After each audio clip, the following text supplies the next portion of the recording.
வணக்கம் அன்பு நண்பர்களே, நான் உங்கள் அகஸ்டின். பாண்டிச்சேரியில் இருக்கின்ற ஒரு முக்கியமான ஒரு ஆலயத்தில் இருக்கிறோம். இன்றைய ஆலயம் அறிவோம் நிகழ்ச்சியில் புதுச்சேரியில் ரயில்வே ஸ்டேஷன் அருகில் எதிர்ப்புறம்னு சொல்லலாம். எதிர்ப்புறம் அமைந்துள்ள திரு இருதய ஆண்டவர் பசிலிக்கா,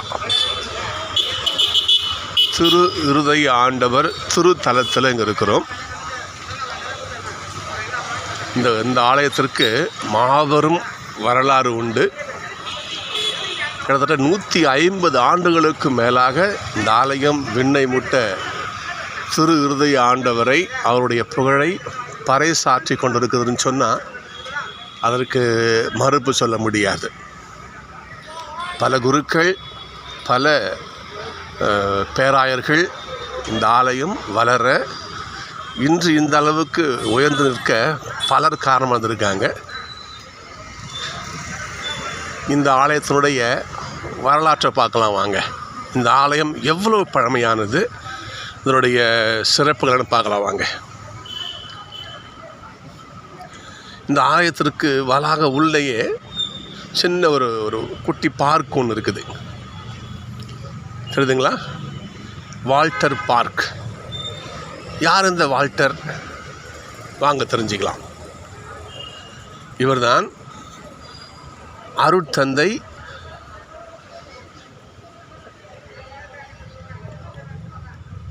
டெலஸ்ஃபோரா. வார்த்தை அங்கே செடி மறைச்சிக்கிட்டு இருக்கு. டெலஸ்ஃபோர்னு நினைக்கிறேன். வால்டர் MEP அருட்தந்தை. இவர்தான் 9ஆம் மாதம் 20ஆம் தேதி 1854 பிறந்தவர். 22/9/1877 இவர் குருவாக பட்டம் பெற்றார், MEP குருவாக. இந்த ஆலயம் 1902 ஆரம்பித்து 1909 வரை கட்டி முடிக்கப்பட்டதாங்க இருக்குதுங்க. 15/4/1909 இவர் இறந்திருக்கிறார். இவருடைய பரியல், இந்த இறுதி அடக்க சடங்கு நெல்லித்தோப்பு சர்ச்சில் நடந்திருக்க சொல்லி இங்கே போட்டிருக்கீங்க. இவர் தான் வால்டர். இந்த அருட்தந்தை தான் இந்த ஆலயத்திற்கு அடிக்கல் நாட்டி இந்த ஆலயத்தை கட்டியவர். இன்னும் வரலாறு இங்கே பாருங்கள், கல்வெட்டில் பதிக்கப்பட்டிருக்கு. பங்கின் முக்கிய நிகழ்வுகள் 23/6/1895 மேதகு காந்தி ஆண்டகை அவர்களுக்கு இங்கே ஒரு கோயில் கட்டணுங்கிற எண்ணம் வந்தது. இந்த கோவிலுக்கான அடிக்கல் கடக்கால் எப்போ போட்டாங்கன்னா 1902ஆம் ஆண்டு அடிக்கல் நாட்டப்பட்டிருக்குது. 17/12/1907 முதல் திருப்பலி ஆலயத்தின் இறக்கை பகுதிகளிலே மேதகு காந்தி ஆண்டவரால் நிறைவேற்றப்பட்டது. சைடில் இருக்கின்ற பகுதியில் நிறைவேற்றப்பட்டது. 27/1/1908 இந்த பங்காக இந்த ஆலயம் உயர்த்தப்பட்டது. 1946 சுதந்திரம் பெறுவதற்கு முன் ஆண்டு இங்கே லூர்து அன்னை கெபி பார்க்குறோம் இல்லைங்களா? இந்த கெபி 1946 நிறுவப்பட்டது. 1975 கருங்கல் பீடம் அமைக்கப்பட்டது. 1993 ஆராதனை ஆலயம், அங்கே சிற்றாலயம் அங்கே இருக்குது, அங்கே பிறகு பார்க்கலாம் போயிட்டு நாம், அமைக்கப்பட்டது. 2008 நூற்றாண்டு விழா 24/6/2011 இந்த ஆலயத்தை திருத்தந்தை அவர்கள் சிறு பசிலிக்காவாக உயர்த்தி இந்த ஆலயத்தை உயர்த்தினார், அர்ச்சிப்பு செய்தார்னு சொல்லலாம். அதிலிருந்து இந்த ஆலயம் இந்த புதுவை மக்களுக்காக மிக பெரும் ஒரு திருத்தலமாக வழங்கப்பட்டு வருகிறது. சகோதரர்களே, இந்த ஆலயத்தினுடைய, நான் சின்ன பிள்ளையாக இருக்கும்பொழுது இங்கே சைடில் எதுவுமே கிடையாது, இந்த சிற்றாலயம்லாம் இல்லை. இந்த ஆலயம் மட்டும்தான் இருக்கும். சைடில் அந்த இறக்க பகுதி சொன்னாங்களே, சைடு இது இருக்கும். இப்போ தான் இங்கே ஷட்டர்லாம் போட்டிருக்காங்க. இங்கே நாங்களாம் இங்கே பூசைக்கு வருவோம். இங்கே இந்த இதாண்டு திருவிழான்னா அந்த பாண்டிச்சேரியை களை கட்டும். அப்பேற்பட்ட ஒரு மாபெரும் ஒரு ஆலயத்தினுடைய விழாவாக இருக்கும். இன்றைக்கும் சரிதான், அன்றைக்கு மட்டும் இல்லை, இன்றைக்கும் சரிதான். இந்த ஆலய விழான்னு சொன்னால் அப்படி இருக்கும். உள்ளே பார்த்தீங்கன்னா அந்த போர்ச்சுகீஸ் கட்டிட முறை, அந்த ஃப்ரான்ஸ் கட்டும் எம்இபி ஃபால்ஸ் இல்லையா, அந்த ஃப்ரான்ஸ் கட்டிட உள்ள அவ்வளோ அழகாக இருக்கும். உள்ளே பார்க்குறது நமக்கு உள்ளே வீடியோ பண்ணக்கூடாது, ஆனால் வெளியேந்தே உள்ளே அப்படியே பாருங்களேன். நீங்கள் வெளியேந்தே காட்டுறேன், நீங்கள் பாருங்கள் எவ்வளவு அழகான வளைவுகள். முதல்லலாம் அங்கே இறுதியாண்ட படம் முன்பு வச்சு இறுதியாண்ட படம் அப்படி இருந்துச்சு. கிட்டத்தட்ட 120 ஆண்டுகள் படம் இருந்துச்சு, கன்னடிலே இருக்கும். ஆனால் அது இடிஞ்சு விழுந்து இங்கே இப்போது அவர் ஏசப்பா சிலையை வச்சுருக்காங்க, அப்படி தான் அங்கே மாற்றப்பட்டிருக்கு. இங்கே பாருங்கள் 4 நட்சத்திரங்களுடைய சுரூபங்கள் வைக்கப்பட்டிருக்கோம் அங்கே. இங்கே பாருங்கள் மத்தேயு, லூக்கா, மார்க்கு, ஜான் அங்கே பாருங்கள் வைக்கப்பட்டிருக்கும். அற்புதமான ஒரு திருத்தலம் இங்கே. அந்த ஃபாதர்ஸ் அங்கே தங்கியிருக்கின்ற அறை வீடு அது. இங்கே அருட்சகோதரர்கள் என்ன பண்ணாங்க, திருத்தல பொருட்களை விற்கின்ற அந்த இடம் இங்கே இருக்குது. அங்கே தான் திருப்பலி பூசை கருத்தெல்லாம் எழுதணும்னா அங்கே தான் வாய்ப்பு, அங்கே தான் எழுதுறது போய் பூசை மனம் கட்ட வேண்டிய அது சின்ன ஒரு ஆஃபீஸ். அது ஒரு சிறு இடம்தான், அற்புதமான ஒரு இடத்துல நம்ம இருக்கோம். நம்ம உள்ளே போல வெளியே இருந்தே காட்டுறேன், நீங்கள் பாருங்களேன். பாருங்கள் எத்தனை அற்புதமான ஒரு இடத்த ஆலயத்தை பார்க்குறீங்க நீங்கள். சிறு இருதய ஆண்டவர் திருத்தலம், மைனர் பசிலிக்கா.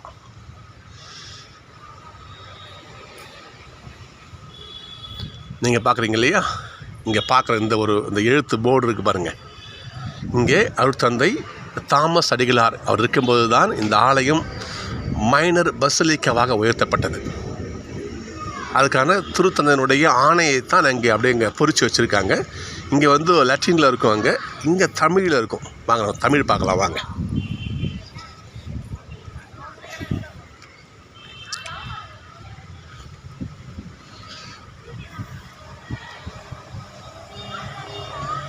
தமிழில் இருக்கின்ற அந்த பசிலிக்காவாக உயர்த்துகிற ஆணை, பசிலிக்காவாக உயர்த்துவதற்கான ஆணை பாப்பரசர் சிம்பிள் அங்கே இருக்குது. திரு வழிபாடு மற்றும் திருவருட்சாதனங்களின் விதிமுறைகளுக்கான பேராயம், இது ரோமில் இருக்கின்ற பேராயம். இது கடித தொடர்பு எண் போட்டிருக்காங்க பாருங்கள், 1105/09/L போட்டிருக்கு. இங்கே பாருங்கள் பாண்டிச்சேரி கடலூர் இறை மக்களுக்கு புதுவை கடலூர் உயர் மறை மாநில பேராயர் மேதகு அந்தோணி ஆனந்தராயர் அவர்களே, குருக்கள் மற்றும் விசுவாசிகளின் இயக்கங்களையும் விண்ணப்பங்களையும் வெளிப்படுத்தி தாங்கள் 2009ஆம் ஆண்டு ஆகஸ்ட் திங்கள் 20ஆம் நாள் தேதியிட்டு திருத்தந்தைக்கு கடிதம் அனுப்பியுள்ளீர்கள். இது தொடர்பாக திருத்தந்தை 16ஆம் பெனடிக்ட் அவர்களின் திரு வழிபாடு மற்றும் திருவருட்சாதனங்களின்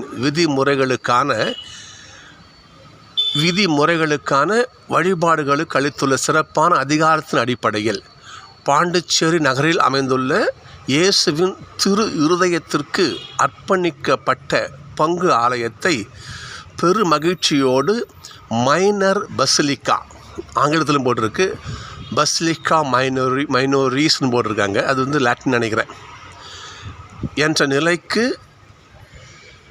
நிலைக்கும் அந்தஸ்துக்கும் உயர்த்தி அதற்குரிய உரிமைகளையும் திரு வழிபாட்டு சடங்குகளையும் முறைப்படி வழங்குகிறோம். இதற்கான வழிகாட்டுதல் இந்த பேராயம் 1969ஆம் ஆண்டு நவம்பர் திங்கள் 9ஆம் நாள் அறிக்கை செய்த மைனர் பசிலிக்காவாக உயர்த்துவதற்கான விதிமுறைகள். அது ஃப்ரெஞ்சில் போட்டிருக்கு, தியோலோ பசிலிக்கா மைனோரிஸ்னு போட்டிருக்கு, அது உங்களுக்கு புரியலன்னு நினைக்கிறேன். என்ற மடலில் காணப்படுகின்ற இந்த விதிமுறைகளில் காணப்படுகின்றவைகளில் எவை உண்மையாகவே பின்பற்றப்பட வேண்டுமோ அவை எந்தவித மாற்றமுமின்றி பின்பற்றப்பட வேண்டும். இதற்கு மாறானவை அனைத்தும் கண்டிப்பாக தடை செய்யப்படுகிறது. இந்த ஆவணமானது 24/6/2011 அன்று புனித திருமுழுக்கு யோவானின் நேற்று தாங்க திருமுழுக்கு யோவான் ஃபீஸ் நேற்று தான் இல்லையா? நம்ம இந்த வீடியோ போகிறதோடைய அப்போ அவர் கடவுளுடைய கிருபை பாருங்க பார்ப்போம். இங்கே நேற்று தான் அந்த திருமுழுக்கு யோவானுடைய விழா. இன்றைக்கி நம்ம அந்த வாசிக்கிறோம் பாருங்கள். 24/6/2011 அன்று புனித திருமுழுக்கு யோவான் பெருவிழா நாளில் திரு வழிபாடு மற்றும் திருவருட்சாதனங்களின் விதிமுறைகளுக்கான பேராயத்தின் அலுவலகத்திலிருந்து வழங்கப்படுகிறது. மேமிகு அனத்தோனியூஸ் கர்தினால் கனிசாராஸ் லோவேரா, அது கீழே ஜோசப்பூஸ் அகுஸ்டினூஸ் தே நோயா ஓபி அப்படி போட்டிருக்கு. பேராயத்தின் செயலர். இதாங்க இந்த ஆலயத்தினுடைய அதாவது மைனர் பசிலிக்காவாக உயர்த்தப்பட்டதனுடைய கடிதத்தை வாசி காட்ட நீங்கள் பார்த்தீங்க. நீங்கள் மிக அற்புதமான ஆலயம் சகோதரர்களே, வந்து பாருங்கள். புதுச்சேரியினுடைய பெருமையையும் ஆன்மீகத்தையும் உயர்த்தி பிடிக்கின்ற ஒரு மாபெரும் ஒரு திருத்தலம் இது, திரு இருதய ஆண்டவர் பசிலிக்கா. வாய்ப்பு கிடச்சி வந்து பாருங்கள். இங்கே கிறிஸ்தவ மக்கள் மட்டும் கிடையாது, எல்லா மக்களும் வந்துட்டு போகிறாங்க. இது ஒரு சுற்றுலா தலமாகவும் உள்ள வேணால் சுற்றி கொண்டு வராதிங்க, ஜபிக்கவும் வாங்க, வந்து பாருங்கள். இறைவனுடைய ஆசை நிறைவாக பெறுங்கள். இருதய ஆண்டவர் நமக்கு என்றும் துணை செய்யட்டும். நன்றி. நான் உங்கள் அகஸ்டின். இன்னொரு வீடியோவில் பார்க்கலாம். நீங்கள் பார்த்துருக்கிற இடம் புதுச்சேரி தூய இருதய ஆண்டவர் மைனர் பசிலிக்கா. இன்னொரு வீடியோவில் பார்க்கலாம். தேங்க்யூ. God bless you.